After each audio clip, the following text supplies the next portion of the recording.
Ji, today's topic is about study skills. आज आपका फिर से रीडिंग का है। It's about reading. सो आपका जो टॉपिक है, आपको मैंने जो शेयर किया हुआ है उसमें है अबाउट योर स्टडी स्किल्स। तो सबसे पहले question is what are the study skills, कि क्या होती हैं। There are some definitions. पहले यहाँ पे डेफिनेशंस हैं। First definition is Odongi. According to Odongi, study skills are strategies and techniques that enable you to make the most efficient use of your time, resources and academic potential. तो study skills क्या है? असल में study skills क्या होती हैं, किस लिए चाहिए होती हैं? ये स्ट्रेटजीज हैं। These are the strategies, these are the techniques, और mostly these are used by the students. लाजमी नहीं है कि स्टूडेंट्स से यूज करेंगे, लेकिन ऑब्वियसली सबसे ज्यादा जो स्टडी करते हैं दोज आर द स्टूडेंट्स। तो इसका मकसद क्या होता है स्टडी स्किल्स का? These, the purpose of them is to enable you to make the most efficient use of your time. अब सिर्फ आपके ये नहीं कि आप उसको अच्छा पढ़ लें तो वही स्टडी स्किल्स हैं, but it includes your time, use of your time, कि आप कम टाइम में ज्यादा अच्छा पढ़ लें। इसी तरह से योर रिसोर्सेज, कि आप कम रिसोर्सेज में अच्छा जो है वो कर लें। एंड एकेडमिक पोटेंशियल, आप एकेडमिकली आगे फ्लरिश कर सकें।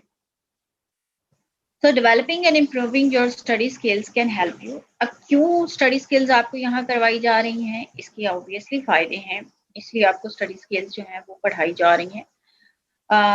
असल इनका मकसद आपके लिए है कि आपके लिए हेल्पफुल हो फॉर योर स्टडी। आपकी स्टडी में ये हेल्पफुल हो आपको सिर्फ इंग्लिश ही नहीं बल्कि कोई भी सब्जेक्ट पढ़ने में जो है वो इसकी हेल्प हो, और आप बेटर जो है वो कम टाइम में बेटर जो है वो स्टडी से बेनिफिट्स ले सकें।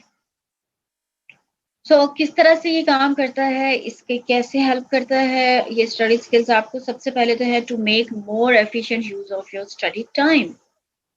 आपके टॉपिक्स में एक आपका टाइम मैनेजमेंट का टॉपिक भी है, how to manage your time. It's very important.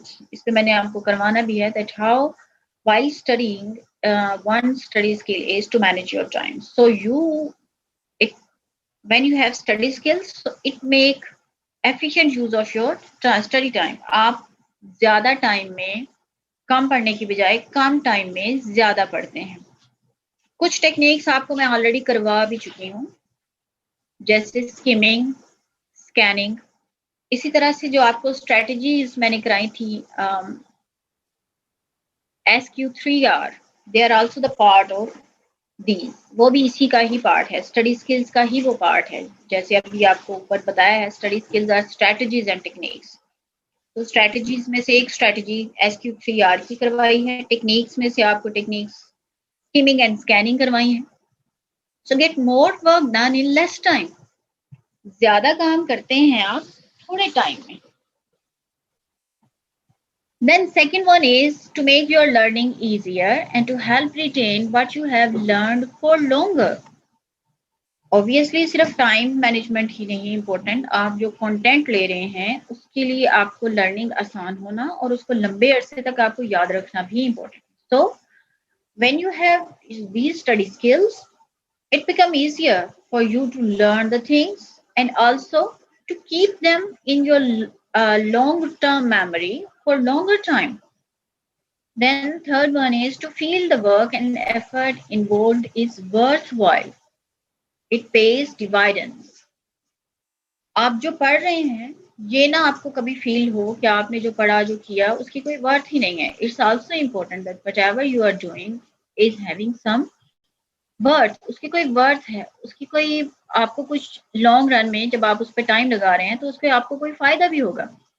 So study skills give you this feeling that whatever you are working, whatever you are putting efforts, it is worthwhile and it will pay you dividends. It will pay you in the end. There are some further definitions. One is Al-Hivani and Sartawai. They have given this other definition of study skills. Study skills are those skills and habits which are necessary for understanding and retrieving information and in particular, they are the link between comprehension and memorization. So, according to these two authors, what are study skills? These are the skills and habits. So, उन्होंने habits और skills को associate कर दिया.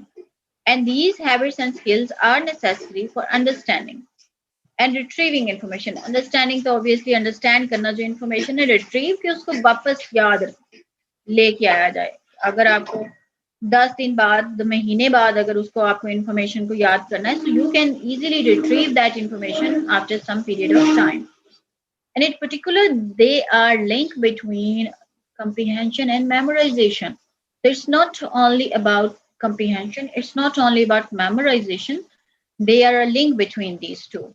तो ये दोनों चीजें ही add होंगी, ना तो अकेली अंडरस्टैंडिंग काम करेगी और ना ही अकेली मेमोराइजेशन काम करेगी. यानी हमारे रटा इसलिए है because it is without comprehension. So comprehension and just memorization both are important. So this was the second definition. आपको ये definitions याद करनी होंगी और study skills के अगर question आता है तो आपको इसमें लिखना भी होगा. So Stella Cottrell in the Study Skills Handbook, उसकी ये book है, उसमें वो कहती है that study skills don't hatch fully formed. Hatch का word normally use होता है for hatching the egg. Egg hatch होके उसमें से चूजा निकलता है. So study skills don't hatch fully formed कि खुद ब खुद से नहीं बनती हैं. And more than a grown hen pops from an egg. They evolve. मतलब उसका ये है, she has used an analogy. This is called analogy कि उसने एक मिसाल पेश की है कि ये खुद ब खुद से नहीं आती हैं. मतलब ये है that these habits of study skills or these study skills don't become or don't come by themselves, but they evolve and mature through practice. So practice is important. इनके लिए प्रैक्टिस बहुत इंपॉर्टेंट है. They mature through practice, so practice is very important. And when you practice, trial and error comes. You try and there are some errors, then you make it correct.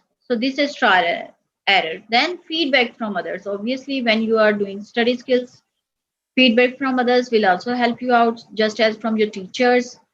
And reflection as you move through the different stages of your course. Reflection is your own understanding. अपनी एक सोच होती है ना किसी चीज पे, वो reflection है कि आपको क्या लग रहा है कि आप जो कर रहे हैं different stages पे जो course आपका जिसमें आप study के किसी भी level पे हैं, so how you think what you are doing is worthwhile. आपके लिए वो कुछ फायदेमंद है, आप सही कर रहे हैं या नहीं कर रहे. Then there is another definition. So one proposition for the domain of study skills worthy of mention is the following, ascribed to McMurray in 1909 by Richardson, Robnold and Rhodes. ठीक है, इन लोगों ने ये एक proposition दी है. वो ये कहते हैं 2010 में ये पेपर है जिसमें उन्होंने दिया है, setting specific purpose for study. अब ये what are the domains of study skills. असल में study skills की कौन-कौन सी domains हैं. उन्होंने ये domains दी हैं. Number 1 is setting specific purpose for study. That there must be always a specific purpose for study. आप जो भी पढ़ रहे हैं आपके पास उसका कोई मकसद होना चाहिए. If you are studying for degree, आप कोई डिग्री के लिए पढ़ रहे हैं, आप कोई लेक्चर के लिए पढ़ रहे हैं, whatever you are doing, there must be, या even for entertainment के लिए आप पढ़ रहे हैं कोई novel, there must be a specific purpose for the study. Then second one is identifying supplemental information. Supplemental information is that you must be able, or our reader must be able to know from where he or she is going to get the supply of information.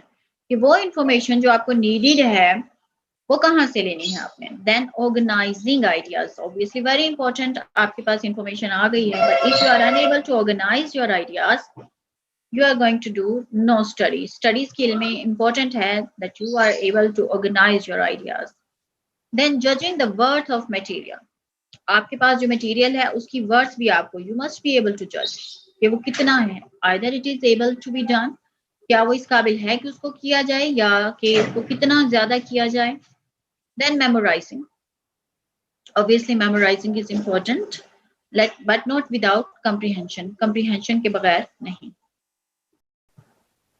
Then keeping an open attitude. That you must be open. आपका जो idea है वो close नहीं, narrow नहीं होना चाहिए. You must have an open mind, open attitude. Because even if you are having some criticism, you will be able to cope it without. Then relying of self direction in learning. Self direction in learning, you must be able to find out which direction you are, and you must rely on that. क्योंकि आप अपने लिए reading कर रहे हैं और आपको पता होना चाहिए कि आप जो रीडिंग कर रहे हैं, whatever you are reading is having some worthwhile. So this is in fact given by McMurray.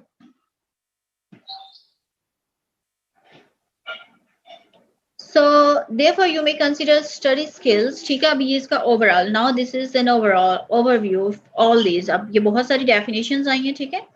अब ये उनका एक overview है overall का. Therefore we must consider study skills to be collection of strategies and activities that can enable students to be more efficient in their learning. अब क्या study skills? They are a collection because study skill is not one skill. ये एक नहीं है, ये it's a combination of more many things. इसमें बहुत सारी चीजें हैं. इसमें आपकी मोटिवेशन भी है, मेमोराइजेशन भी है, टाइम मैनेजमेंट भी है, ठीक है.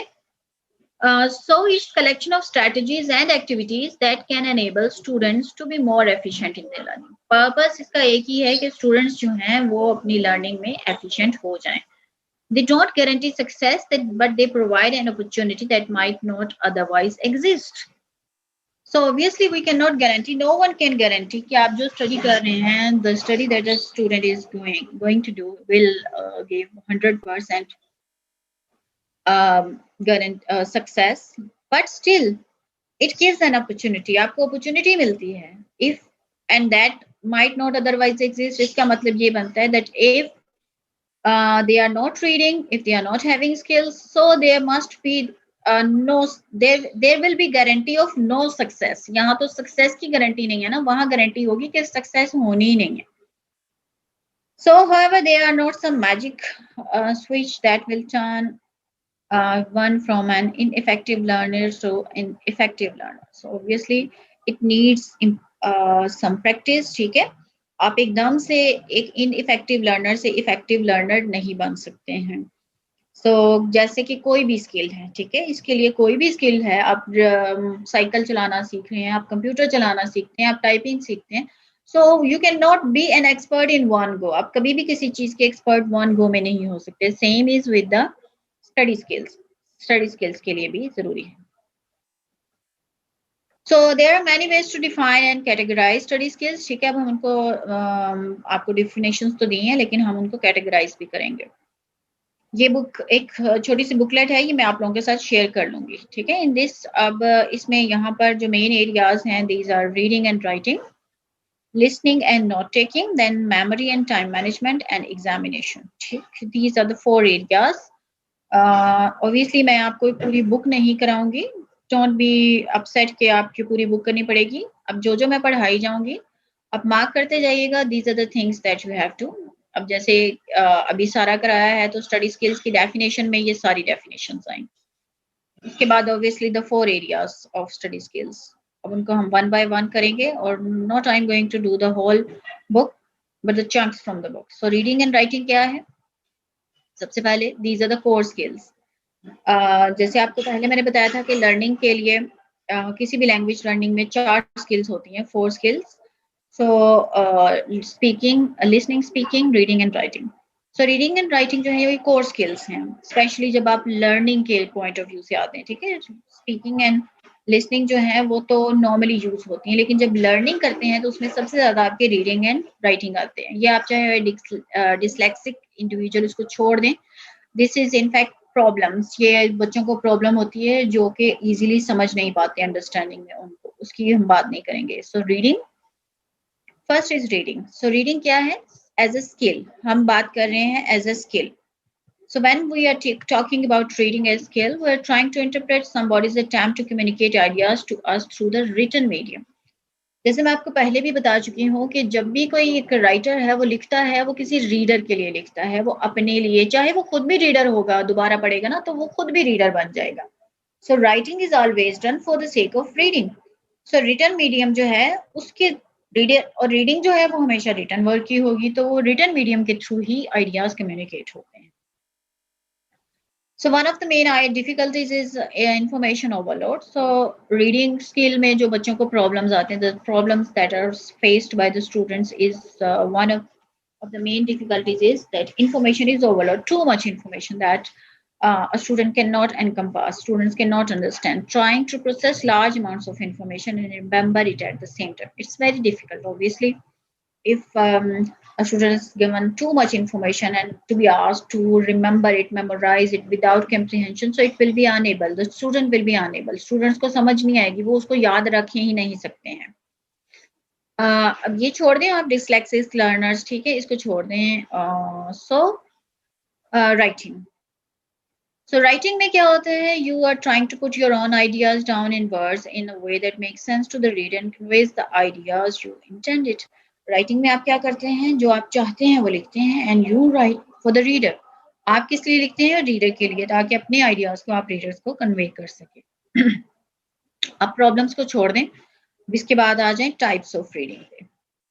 सो अब यहाँ पे मैं आपको थोड़ा सा टाइम आउट दूंगी, ठीक है, और ये मैं आपको शेयर कर देती हूँ. So I want you to read, ये जो मैंने अभी तक करवाया है इसको रीडिंग करें, because I don't want you to overload with the information. अभी तक ये इन्फॉर्मेशन जो मैंने दी है इसको रीड करें, और मैं इसीलिए हमेशा आपको बीच में टाइम आउट दे के रीडिंग करवाती हूँ, बिकॉज ऑफ दिस पॉइंट कि हम स्टूडेंट्स को कभी भी ओवरलोड नहीं करते हैं. थोड़ा थोड़ा करके उनको टाइम देते हैं, फिर थोड़ा पॉज दे के, ताकि अब एब्सॉर्प्शन लेवल जो है दोबारा से इंक्रीज हो जाए, वो कर सकें. सो आई एम मैं इसको यहाँ से ख़त्म कर रही हूँ, और अभी मैं 1 आध मिनट में आपको ये आपके शेयर कर देती हूँ आपके ग्रुप में. तो वहाँ से आप लोग डाउनलोड करें, PDF फॉर्मेट में है ये आपके पास, और इसको सब लोग रीडिंग करें, ठीक है. 5 to 10 मिनट्स इसको रीडिंग करें and then discuss it with me. Study skills पर में क्वेश्चन आएगा, व्हाट आर स्टडी स्किल्स, ठीक है. तो आपने ये जो चीजें मैं करा रही हूँ ये उसमें देनी है. So now let me know आपकी क्या अंडरस्टैंडिंग हुई है अबाउट स्टडी स्किल्स. हाथ खड़ा करते जाएं, मैं फिर पूछ जाऊंगी, या फिर मैं खुद से बारी बारी पूछूं आप लोगों से. जी मोहिद हसन, 6380, मैंने आपको अनम्यूट किया है. बताएं आपको क्या समझ आई है. आपने अपनी अंडरस्टैंडिंग बतानी है. मैंने आपको ये नहीं कहा कि मुझे मेमोराइज करके आपने फिर रट्टा मार के सुनाना है. अभी जो हमने स्टडी स्किल्स पढ़ी हैं उसमें आपको क्या लगा है कि ये क्या चीज है, किस क्या होता है, अभी कुछ आपको समझ आई है या नहीं आई है, ये बताना है आपने. ठीक है, this is one of the definitions. Aiza, जी आयजा. Yes ma'am. जी बेटा, आपने हाथ मैम किया. यस मैम, स्टडिंग स्किल्स होती है कि हम अपना कैसे वर्क, हम अपना कैसे कैरी करते हैं, जो हमारा वे है हमसे कैसे हम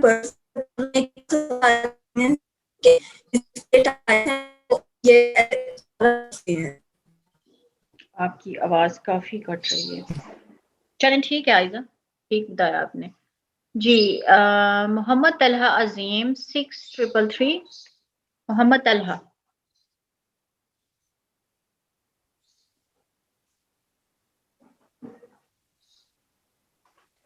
Muhammad Talha, you will be removed if you are not going to answer. Muhammad Talha, are you in the class? No.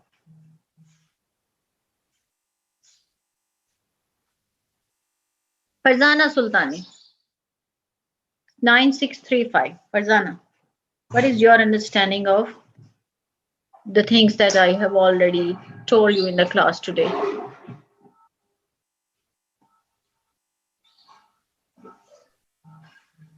Farzana?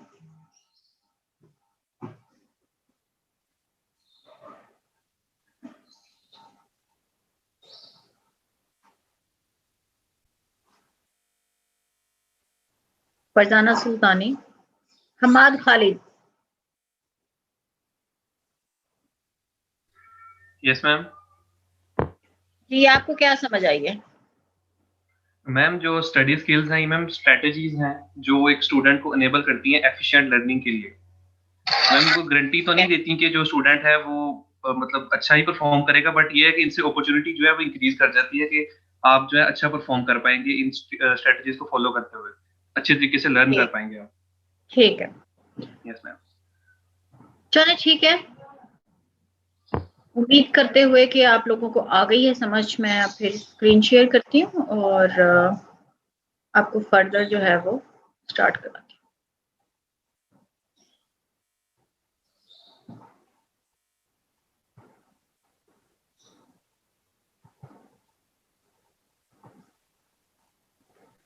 जी, यहाँ तक आपको करवाया था। Now it's type of reading.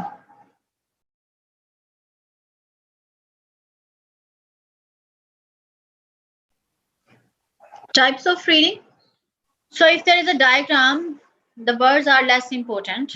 So अगर डायग्राम है तो वर्ड्स की कम इंपॉर्टेंट होगी, ज्यादा इंपॉर्टेंट होगी आपकी डायग्राम की, आप उसको ज्यादा देखेंगे। लेकिन अगर आपको इंस्ट्रक्शंस होंगी तो उसकी रीडिंग का लेवल डिफरेंट होगा। मतलब ये है कि डिफरेंट लेवल्स होते हैं रीडिंग के, और उसको आप डिफरेंट हिसाब से उसको आप अटेंशन देते हैं। न्यूज़पेपर आर्टिकल्स हैं वो भी होते हैं, they may be interesting, but in most cases little is lost if you don't understand every word. ठीक है, पूरा आर्टिकल आप पढ़ रहे हैं न्यूज़पेपर का, it's not important that you read each and every word and you understand each and every word. आपको main understanding हो गई है तो that's enough. Reading a text book usually require comprehension, क्योंकि उसमें से आपको पेपर आना है, so you have to read it very carefully and it requires proper comprehension। आपको प्रॉपर comprehension की जरूरत होती है। First time comprehension is not mandatory. Obviously आपको पहले भी बताया कि जब आप रीडिंग स्ट्रेटजीज भी कराई थी, ये व्हेन यू आर रीडिंग, सो आपको पहली रीडिंग में पूरा प्रॉपर comprehension नहीं होती है। ठीक है, बट जब रिपीट करते हैं, when you are repeating, repetition जो है वो आपकी टेक्स्ट की comprehension को बिल्ड करती है। और इससे assume ये होता है that reader will not understand everything. Examination questions however need a very high level of comprehension. ठीक है, अगर आप एग्जामिनेशन के पॉइंट ऑफ व्यू से पढ़ रहे हैं तो फिर तो आपको हाईएस्ट लेवल की अंडरस्टैंडिंग की जरूरत होती है, क्योंकि स्लाइटली आप मिसरीड कर रहे हैं कोई, तो आपको बहुत सारे उसके कैटास्ट्रोफिक कंसिक्वेंसेस, यानी बहुत बुरे नताइज का सामना करना पड़ सकता है। बहुत सारी चीजें इसमें से मैंने आपको कराई भी हैं। सो रीडिंग आप 3 लेवल्स पे करते हैं, स्कीमिंग है, स्कैनिंग है and then full text reading है। स्कीमिंग में जैसे आपको करवाया गया है, ठीक है, जनरल आइडिया के लिए। स्कैनिंग में आप स्पेसिफिक इंफॉर्मेशन लेते हैं, और डिटेल में तो ऑब्वियसली आपने हर चीज को पढ़ना है। अब ये इसकी आगे एग्जांपल्स भी दी गई हैं। न्यूज़पेपर आर्टिकल, ठीक है, स्कीम करते हैं आप। टेलीफोन डायरेक्टरी को आप स्कीम नहीं, आप स्कैन करेंगे। जबकि इंस्ट्रक्शन मैनुअल को आप बहुत डिटेल से पढ़ेंगे, क्योंकि अगर आप एक भी पॉइंट वहां से मिस करेंगे, तो इंस्ट्रक्शन मिस करेंगे, तो आप वो जो भी मैनुअल पढ़ रहे हैं उसको प्रॉपरली आपकी अंडरस्टैंडिंग नहीं हो सकती है। तो आउटकम ये होगा, you get the main points. ठीक है, स्कीमिंग में आपको मेन पॉइंट्स मिलेंगे, स्कैनिंग में आपको वो सेक्शन मिल जाएगा जहाँ पे आपने स्पेसिफिकली किसी भी चीज को जाके ढूंढना है, और डिटेल में जब रीडिंग करेंगे तो आपको आपकी अंडरस्टैंडिंग की कंफर्मेशन होगी that whatever you have read is proper understanding. अब स्किमिंग रीडिंग मैं आपको नहीं कराऊंगी, स्कैनिंग रीडिंग नहीं कराऊंगी, I have already told you. ठीक है, आपको मैं इसके ऊपर काफी करा चुकी हूँ, आप इसको पढ़ लीजिएगा। It's easy reading in detail. Obviously इस पे भी मैं आपको करवा चुकी हूँ, जो मैंने SQ3R कराया, उसमें जो सर्वे और सेकेंड वाज क्वेश्चन, जो थर्ड स्टेप था, that was in fact reading in detail. वो डिटेल रीडिंग ही थी जिसमें आपने सब चीजों को पढ़ना था। सो प्रेफरेंसेस, अब यहाँ पर आपको कैसे पता चलेगा कि आपने किस तरह से पढ़ना है? This with increasing amount of reading being performed on computers and e-books, ठीक है, अब जो दुनिया है it has been changed। सिर्फ पहले बुक्स होती थी, पेपर बुक्स होती थी, लेकिन with the passage of time आप लैपटॉप पे भी पढ़ते हैं, ई बुक्स भी अवेलेबल हैं, मोबाइल में भी पढ़ रहे होते हैं, आपके आईपैड्स हैं उस पर भी पढ़ रहे होते हैं, बहुत सारे गैजेट्स हैं। तो अब इसकी वजह से बहुत सारे फॉर्मेट चेंजेस आ रहे हैं फॉर्मेट्स में, और just because it's currently available in given format doesn't mean that text cannot be changed prior to printing। ठीक है, अब इसकी वजह से एक ही चीज के बहुत सारे जो हैं वो समझ लें कि उसके फॉर्मेट्स आ जाते हैं, कहीं पर टाइपिंग चेंज हो सकती है, फॉन्ट चेंज हो सकता है, वो स्कैन फॉर्म में हो सकते हैं, उससे आपकी रीडेबिलिटी में फ़र्क आ सकता है। तो अब आप अपनी रीडेबिलिटी को किस तरह से इम्प्रूव कर सकते हैं? There are some things that are important for the to improve the readability. ठीक है, आप किस तरह से अपनी रीडेबिलिटी को इम्प्रूव करेंगे टेक्स्ट की? ये प्रिंटेड टेक्स्ट के बारे में। First thing is the size. ठीक है, some books are very small print. आप देखते हैं मुख्तलिफ प्रिंट्स के मुख्तलिफ बुक्स के मुख्तलिफ प्रिंट्स होते हैं, मुख्तलिफ साइजेस होते हैं फॉन्ट्स के भी। तो जो स्मॉल साइजेस होते हैं दे आर डिफिकल्ट, और स्पेशली अगर इन किसी को आइस में प्रॉब्लम है या कोई मेंटल प्रॉब्लम है तो उनको मसला होगा। ये डिसलेक्सिक, उसको छोड़ दीजिएगा, आप कुछ ना कीजिएगा इसका। कलर्ड पेपर, कुछ ऐसे पेपर्स होते हैं ऑर्गेनिक कंपाउंड होते हैं that trap ultra violet light turning it into visible light. ठीक है, तो वो भी आपके लिए नहीं होगी, इसको बस थोड़ा थोड़ा आपने करना है। कलर्ड ओवरलेस भी हो सकते हैं, विजुअल इश्यूज आ सकते हैं, स्टूडेंट्स को उसमें भी प्रॉब्लम आ सकते हैं। यहाँ पर ये एक छोटी सी एग्जांपल पिक्चर बना के दी गई है। Writing, so these are the things. उसके बाद आ जाते हैं, ये it was up for reading, ये रीडिंग से रेलिवेंट था। अब आता है आपका राइटिंग। राइटिंग में आपके कंसेप्ट मैप्स हैं। कंसेप्ट मैपिंग क्या होती है? Has been shown to an extremely useful way to help the dyslexic. ये डिसलेक्सिक के लिए है, लेकिन ये उन लोगों के लिए तो है जिनको बहुत ज़्यादा ज़रूरत होती है किसी ना किसी की, हर वक्त इंडिविजुअल की उनको करने के लिए, लेकिन ये नॉर्मल स्टूडेंट्स के लिए भी हेल्पफुल होता है कॉन्सेप्ट मैपिंग। और ये जो था फर्स्ट टाइम डेवलप किया था नोवेक, ये एक थीरिस्ट है 1970s में, जिसमें उसने जो कॉन्सेप्ट्स थे, डिफरेंट किस्म के कॉन्सेप्ट्स, उसमें उसने किस तरह से आपस में रिलेशन क्रिएट किया जाए ड्यूरिंग राइटिंग, वो उसने डेवलप किया था। उसमें इसका जो बाकी छोड़ दीजिएगा, ठीक है। सबसे पहला जो उसका आइडिया था दैट वाज ब्रेनस्टॉर्मिंग, जो आपको करवाया भी जा चुका है। ठीक है, ब्रेनस्टॉर्मिंग जो मैंने आपको टॉपिक करवाया था कॉन्सेप्ट मैप्स का, जब आप मैंने नोट टेकिंग कराई थी। नोट टेकिंग में it was just for the sake of note taking, लेकिन राइटिंग में ये होता है कि आप क्या करते हैं, आप कंप्यूटर पे या पेपर पे अपने कोई भी जो आइडियाज हैं उनको लिखते हैं, उसके बाद उनको ग्रुप कर देते हैं। First you write down the ideas, then you group them, और फिर आप उन आइडियाज को ग्रुप किस बेस पे करते हैं? On the basis of structure, कि उनमें क्या एक कंटेंट ऐसा है जो सेम है। उनको फिर लिंक करते हैं, उनके रिलेशनशिप क्रिएट करते हैं बिटवीन द आइडियाज, और वो एसोसिएट करते हैं विद द मेन आइडिया। तो इतना आपको मैं चाहती हूँ कि आप इसको रीडिंग करें 5 मिनट्स, फिर मैं आपको दोबारा आगे कराती हूँ। होपफुली आपने पढ़ा होगा।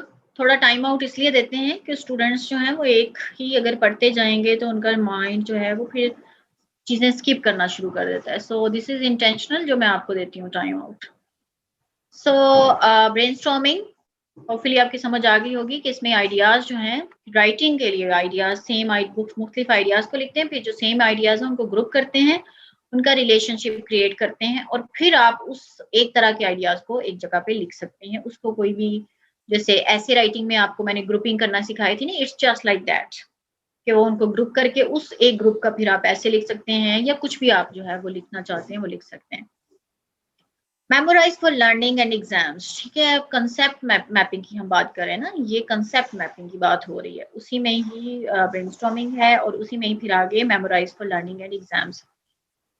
जो concept mapping है, it also gives the opportunity to demonstrate the links between subjects and areas within subjects। वो सिर्फ subjects ही नहीं बल्कि उनके subjects से relevant जितने भी ideas होते हैं उनको link करते हैं। So while revising for exams, the technique can be used to map the ideas or provide a visual representation of one's learning। So जब आप रिवाइज कर रहे होते हैं एग्जाम्स को, तो आप क्या करते हैं, आपकी जो टेक्निक होती है जो मेमोराइजेशन की, इससे आप मैप कर सकते हैं अपने आइडियाज को, प्रोवाइड कर सकते हैं visual representation of one's learning. आपके सामने एक पेपर आ जाता है। सो आप जब लिख के ये सब काम करते हैं, असल में ये है कि आपने जब रीडिंग करनी है और उसको सारे को जब आप करते हैं, कॉन्सेप्ट मैपिंग बना के लिख के करते हैं, एक जगह के पे एक जैसे आइडियाज उनमें लिंक क्रिएट कर देते हैं, तो वो एक ऐसा मैप आपका बन जाता है। So when you are going to revise it for your paper, for your examination, आपके लिए हेल्पफुल होता है। It's just like your review, जैसे आपको 3 SQ3R कराया था, उसमें जो रिव्यू था,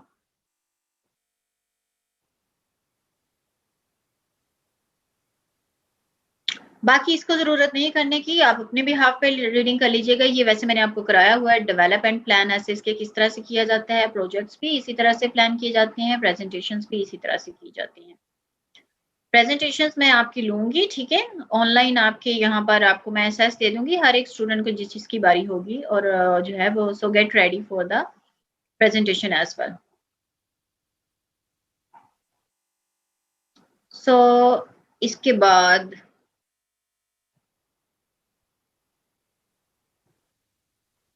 yes Dawood. Assalamu alaikum.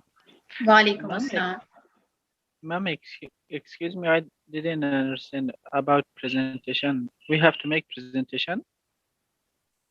So you are asking about presentation. So it's not very instantly I'm going to ask you to do presentations. I will obviously let you know. I will obviously give you some topics, so to each and every student, give you time to prepare for the presentation. And presentation, for presentation, you will come with video. So you will be Yes. given from my side the SS to share your screen, and then it will be easy for all of you. Okay, ma'am. Thank you. I will let you know. So this is the picture of mind map, a concept map of जो भी मैंने आपको कराया, the thing that I have already told you, the concept map. This is the thing. This is how you make a concept map. You create a concept map, and it is highly useful for all the students before examination. So you create links between the different areas, within the areas, and it becomes very easy for you to encompass, to understand, to comprehend, and to memorize, and then to review near examination or before examination. So it's not only for one profession. This can be used for all professions. This can be used for all your subjects, not only for English. You can use in all of your subjects. This is a skill that you can apply in all of your subjects, and you can get benefit for your all of your subjects. So these are the writing plans. So here I am stopping, because I want you to stop here and read till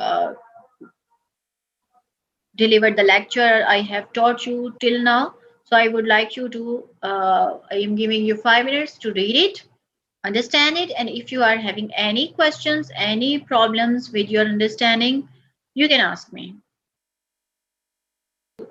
Further study कराती हूँ, ठीक है, यहाँ तक आपको करवाती हूँ.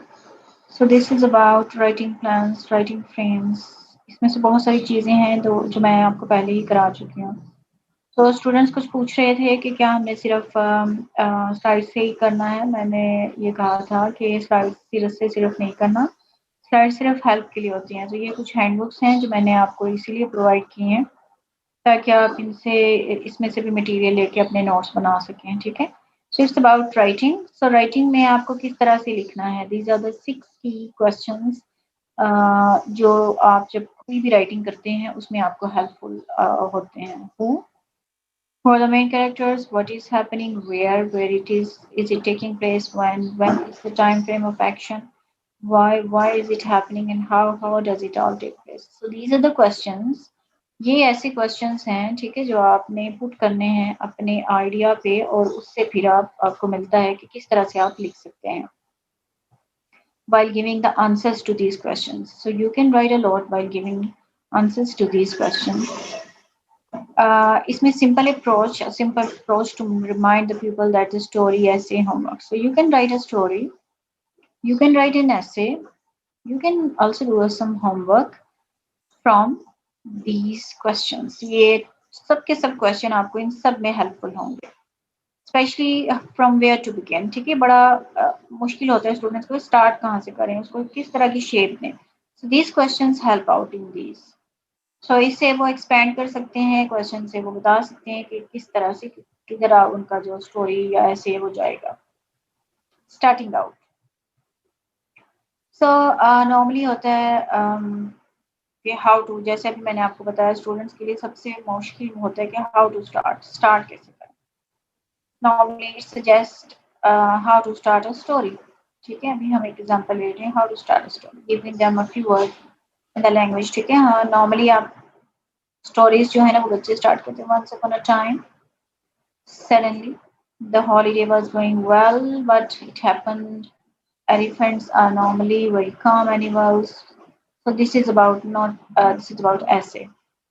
So there are a lot of things you can do. So आप किसी भी तरह से कोई भी जो अपनी राइटिंग है वो स्टार्ट कर सकते हैं, बट मेन स्ट्रक्चर जो होगा, ठीक है, बेसिक मेन स्ट्रक्चर जो मैं ऑलरेडी बता चुकी हूँ, start, middle and and, it means the beginning, introduction, the main body and the conclusion.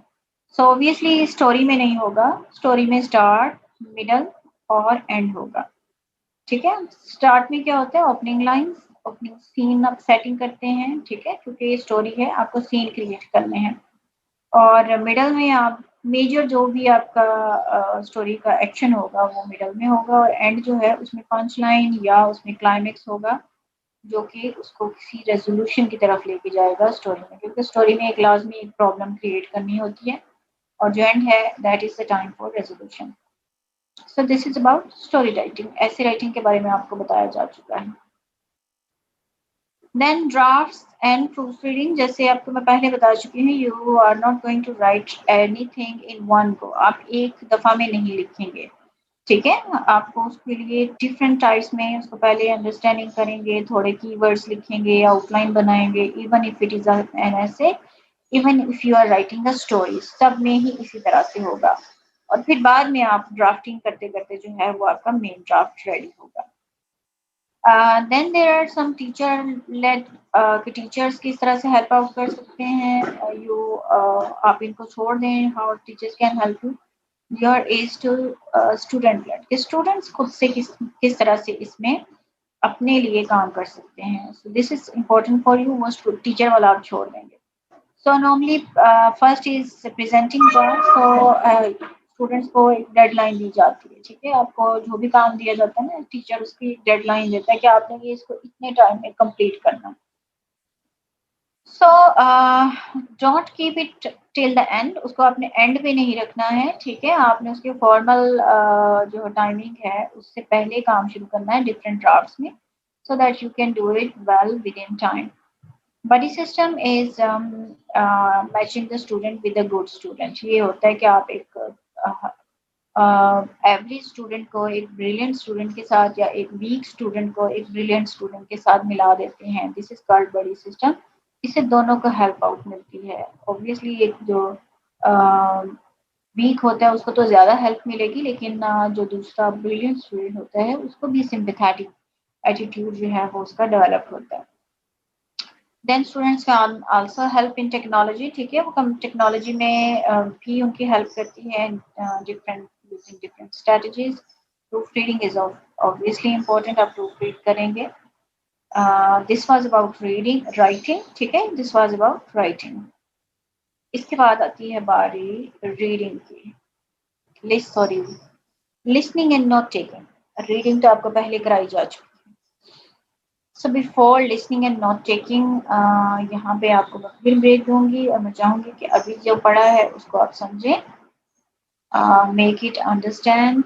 आप उसकी कॉन्सेप्ट को है जो अपने माइंड में क्लियर करें, और आपको टाइम देती हूँ। अगर आपको कोई इश्यूज हैं, कोई चीज़ नहीं समझ आई तो वो पूछें। और मानूर, आप 3:10 पे क्लास कंप्लीट होगी, आप जो है वो अटेंडेंस ले लीजिएगा। ठीक है, end of second or start of third class. Are you in the class, Manu? जी मानो। ओके मैम, मैं ले लूंगी। हाँ जी, ठीक है।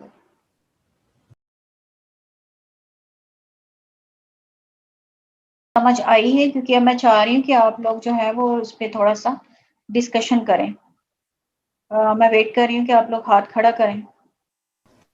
मैम ये जो प्रूफ रीडिंग है इसमें उन्होंने वर्ड लिखा हुआ है डिसलेक्सिक, इसका क्या मतलब है? डिसलेक्सिक्स मैंने ये बार बार आपको नजर आएगा, ये कुछ बच्चे इम्पेयर्ड होते हैं जो प्रॉपरली चीज को जैसे नॉर्मल बच्चे समझते हैं ना, वो नहीं समझ पाते हैं, उनको बोलने में भी प्रॉब्लम होती है। ठीक है, तो मैंने कहा था कि इसको आपने छोड़ देना है, इस पार्ट को जहां जहां भी बुक में या जहां जहां भी नजर आएगा ना, उसको आपने माइनस कर देना, उसको नहीं पढ़ना आपने। Okay ma'am. अहमद जी, अहमद सुल्तान। अस्सलाम वालेकुम मैम। वालेकुम सलाम। Ma'am what are writing frames? Writing frames ये आपको जो बताए हैं, आपको राइटिंग करने के लिए प्रॉपर एक फ्रेमिंग करनी पड़ती है ना। आपको जी जैसे जब मैंने ऐसे राइटिंग सिखाई है, तो वो जो मैंने आपको ऐसे राइटिंग का पूरा वे बताया, that is the frame of ऐसे राइटिंग। ठीक है, तो राइटिंग के फ्रेम्स होते हैं। स्टोरी राइटिंग का एक फ्रेम होता है जो अभी बताया आपको, जिसमें स्टार्ट, मिडल और एंड होता है। So every writing a frame. Okay ma'am. आप राइटिंग का ना एक वे होता है, उसको फ्रेम कहा जाता है। आप उस फ्रेम से हट के अपनी मर्जी से जो दिल चाहे नहीं लिख सकते हैं, आपको उसको फॉलो करना होता है। जैसे आपको एक फ्रेम ऑफ इंट्रोडक्शन बताया, ऐसे राइटिंग बताया, उसमें भी फ्रेम ऑफ इंट्रोडक्शन बताया, फ्रेम ऑफ बॉडी राइटिंग बताया, बॉडी में जो पैराग्राफ्स हैं उनको किस तरह से करना। सो this is all writing frames. Okay ma'am.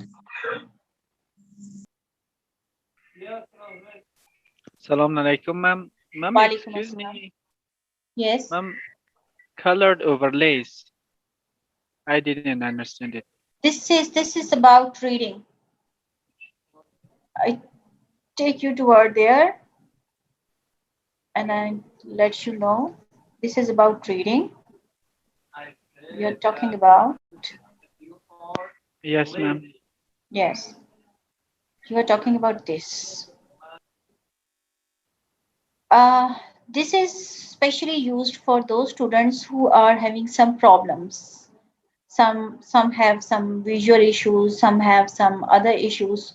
So these are called dyslexic individuals who are having some syndrome, some problems.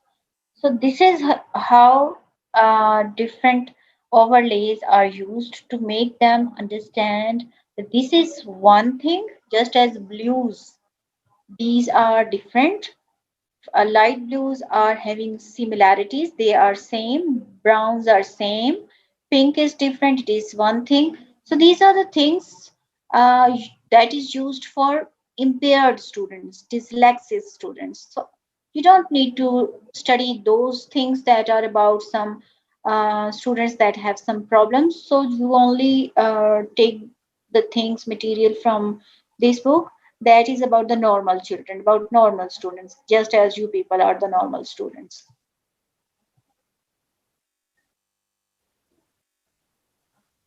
Ji Ahmad. Ma'am kindly brainstorming को रिपीट कर दें, मेरा सिग्नल इशू हो गया था उस वक्त। ब्रेनस्टॉर्मिंग तो बेटा आपको पहले भी करवाई हुई है, जब मैंने आपको ऐसे राइटिंग कराई थी। सो उस टाइम पे भी मैंने आपको ब्रेनस्टॉर्मिंग कराई थी। अब कहाँ पे है?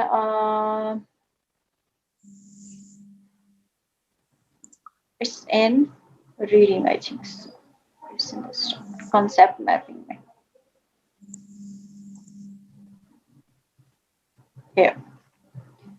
So सबसे पहले first of all you have to know that you are studying it with the point of view of writing. ठीक है, जब मैंने आपको ऐसे राइटिंग बताई थी उसमें मैंने आपको ब्रेनस्टॉर्मिंग का बताया था, that brainstorming is used. Same brainstorming है, ठीक है। You put your ideas on the paper, जैसे brainstorming थी। Before choosing your topic, आप अपना टॉपिक चूज करने से पहले ब्रेनस्टॉर्मिंग करते हैं और आइडियाज को लिखते हैं, फिर उनकी ग्रुपिंग करते हैं और फिर उनको ग्रुप करके आपस में लिंक करते हैं और फिर किसी भी एक आइडिया को लेकर आप उस पर लिखते हैं अपना ऐसे। सो this is about not only about ऐसे राइटिंग। अब ऐसे राइटिंग के अलावा इसको बाकी राइटिंग में भी यूज कर सकते हैं। ठीक है, okay ma'am. Any other student? Good, अच्छी बात है। आप लोग पूछ रहे हैं, वही पूछेंगे जिन्होंने पढ़ा है। जिन्होंने नहीं पढ़ा कहेंगे अच्छा बाद में देखते हैं, वो पूछेंगे भी नहीं।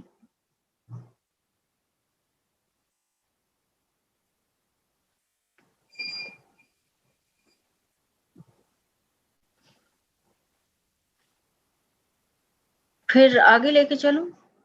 इसका मतलब है कि बाकी सबको समझ आ गई है। चलें,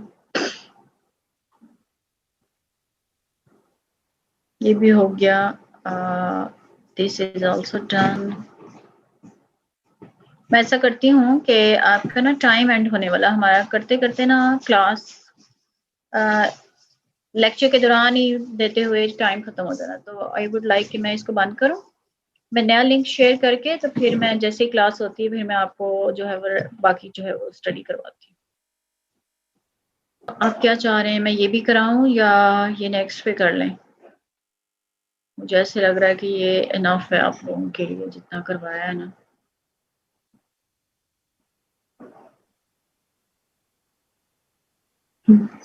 जी मानूर। मैम काफ़ी है, इतना नेक्स्ट कर लेंगे फिर। हाँ जी, मैं भी यही सोच रही हूँ कि काफ़ी है, तो नेक्स्ट आपको जो है ना वो करवा दूँगा। फिर अभी इसकी स्टडी करें। अभी आपको मेरे ख्याल में बता दूँ आपको लास्ट टाइम मैंने एक असाइनमेंट दी थी, उससे रेलेवेंट बात कर लेते हैं। उस असाइनमेंट में सबकी हो गई है वो रेडी? जी अहमद। यस मैम, हो गई है रेडी। मैम वो सबमिट कैसे करवानी है? बिल्कुल, मैं सबमिशन की ही आपको बताने लगी हूँ कि आप लोगों ने उसको वर्ड के फॉर्मेट में करना है, ठीक है? जो ओके मैम। माइक्रोसॉफ्ट वर्ड है उसमें करना है। आपका फ़ॉन्ट साइज जो है लिख लेंगे सब लोग। फ़ॉन्ट साइज मस्ट बी 12 और जो फ़ॉन्ट होगा वो होगा टाइम्स न्यू रोमन। आप अहमद और मानूर ये लिख लें और ये चीज़ें शेयर कर लें, ठीक है? इससे हटके जो चीज़ें मुझे कोई डिफरेंट फॉर्मेटिंग में सबमिशन कराएंगे वो मैं एक्सेप्ट नहीं करूंगी, ठीक है? 500 to 1500 वर्ड्स होने चाहिए। Font size 12, font times new Roman, words 500 to 1500, 500 से कम ना हो और 1500 से ज़्यादा नहीं होने चाहिए। और प्रॉपर फॉर्मेटिंग होनी चाहिए। कोई भी आपने जो है वो पैराग्राफिंग जैसे बताई है उस तरह से करनी है, ठीक है? और आपको मैं अपना ईमेल एड्रेस शेयर करूंगी ग्रुप में। सब लोग अपने उधर जो है मुझे अपनी जो है वो शेयर करेंगे, जो जो भी अपना बनाएंगे। और इसको अपने पीडीएफ में नहीं बल्कि माइक्रोसॉफ्ट वर्ड के फॉर्मेट में ही, डॉक फाइल फॉर्मेट में ही मुझे आपने शेयर करना है। हर एक अपनी फाइल के ऊपर अपना नाम और अपना एजी नंबर लिखेगा, ठीक है? जो आपने फाइल सेव करनी है ना, उस फाइल का जो नाम होगा वो आपका नाम और आपका एजी नंबर होगा। जी मानो। मैम हम ऐसे करते हैं कि हम आपको खुद एक फाइल सबके असाइनमेंट्स कलेक्ट करके आपको एक फाइल बना के सेंड कर देते हैं। डॉक्यूमेंट की? मैम पूरी क्लास के असाइनमेंट्स की ना हम एक फाइल बना के आपको ईमेल कर देंगे, ऐसे फिर सारी क्लास आपको करेगी।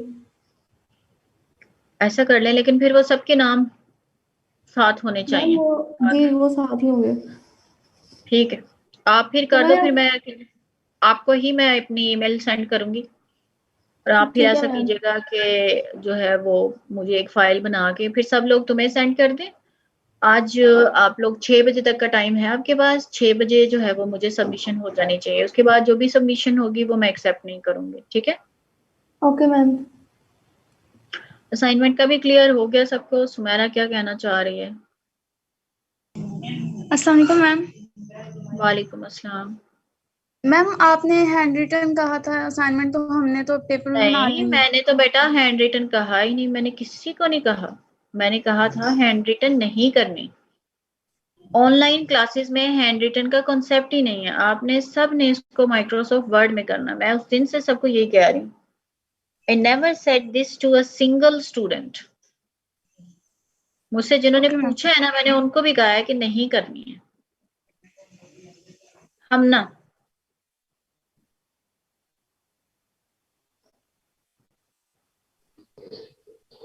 हमना शकील, आपको किया मैंने अनम्यूट। अस्सलाम वालेकुम वालेकुम अस्सलाम। मैम, हमने तो बना ली है, कॉपी पे बना ली है, अब क्या करें? बेटा आपने क्यों बनाई है? मैंने आप लोगों को कहा था कि मुझे माइक्रोसॉफ्ट वर्ड में आपने सबने ये जो है वो सबमिशन करानी है, आप उसको टाइपिंग कर लें। मैम अब तो टाइम नहीं है ना। बेटा नहीं, मैंने आपको पहले भी किसी को वो राइटिंग करने के लिए नहीं कहा, मैंने सबको टाइपिंग के लिए ही कहा था, क्योंकि ये ऑनलाइन सबमिशन होनी है।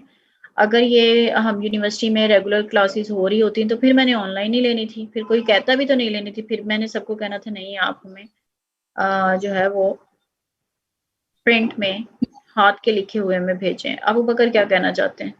मैम अब एक्सेप्ट कर लें, मैम 7 नेक्स्ट टाइम बजे कर का लें। टाइम दे नहीं दें। बेटा, मैंने जो कह दिया ना दैट इज फाइनल। मैंने पहले भी ऐसे ही कहा था, आपको समझ नहीं आई, this is your comprehension problem. Abu Bakr ma'am 7 बजे का टाइम दे दें। 7 बजे तक हो जाएगा?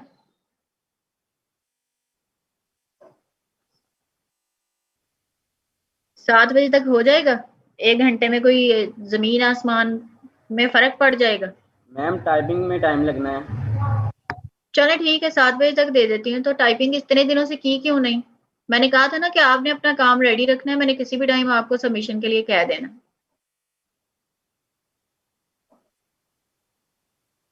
चलें, फरजाना सुल्तानी।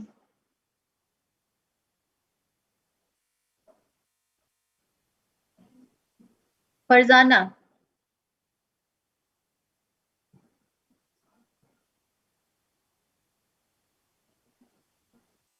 you are unmuted.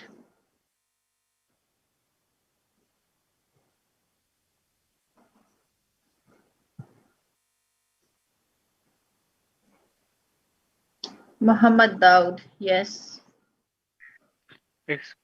Excuse me, ma'am. Ma'am, Farzana says that her mic has problem, and Okay. yeah, and here she as well missed a class activity that you asked her, and ma'am, she also asked me that she did her homework, her assignment, handwriting. No, She, I clearly told about it that all assignments will be in the form of soft copy. Yes, ma'am. Yeah, you told I us. clearly told it. Yes, ma'am. Ma'am, till which time you have time to type it? So even if I try to accept it, how can I accept it? There is no way. It's only the soft copy that I can accept. Okay, ma'am. So all of you students, okay, I'm not giving you the time to 6 o'clock, 7 o'clock, but till 7 o'clock, all of you have to submit your soft copies. And Okay, remember, you just have to type. आपको type ही करना है ना? You just have to type. You have made already everything. You just have to type and send it. And I have told you about formatting, so go for that formatting. Once you set it, everything will be written in that format. Okay, ma'am. Thank you, ma'am. Its format should be New Times Roman. Sorry? It should be on New Times Roman. It should be in New Times Roman or something else. Yes. The format, the font is Times New Roman. The font size is 12, and obviously 1.5 inches for every indentation for every paragraph. Okay. That indentation is already set in the Microsoft Word program 1.5 when you start writing. Or if you want, you can make it indentation, you can make it, you can adjust it to 1.5. Okay, ma'am. Because Thank you, ma'am. just as I told you, it's important to write in paragraphs. And remember, all of you remember, this activity is having marks. So you will be rewarded marks for your activity, this assignment. So anyone who want to ask anything? Faizan or Sultani, your mic is on, but I think you have some problem, so you can't speak.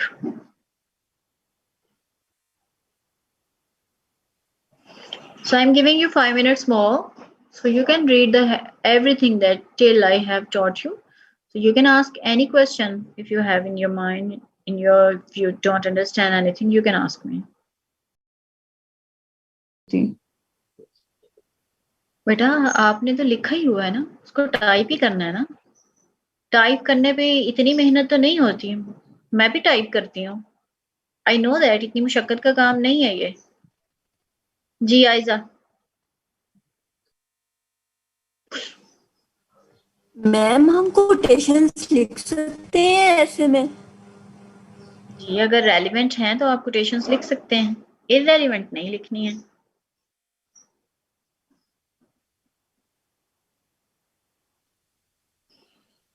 चलें ठीक है बच्चों, अगर अभी कुछ और नहीं पूछना तो फिर मैं ये कॉल क्या जो है ये बंद करती हूँ, और नेक्स्ट वीक इंशाल्लाह ताला आपसे दोबारा मुलाकात होगी। और आप लोग आज शाम को 7 बजे तक का मैंने टाइम दिया है, चलिए मैं 8 बजे तक का दे देती हूँ, ठीक है। 8 बजे तक आप लोग जो है वो भेज दें। 8 बजे तो मुझे महानूर ने जो है सबमिशन करानी, 8 बजे से पहले पहले आप सब उसे दे दीजिएगा, ताकि उसने जो फाइनली उसको एक 1 मेल में करना है वो करके तो मुझे भेज दे। अल्लाह हाफिज।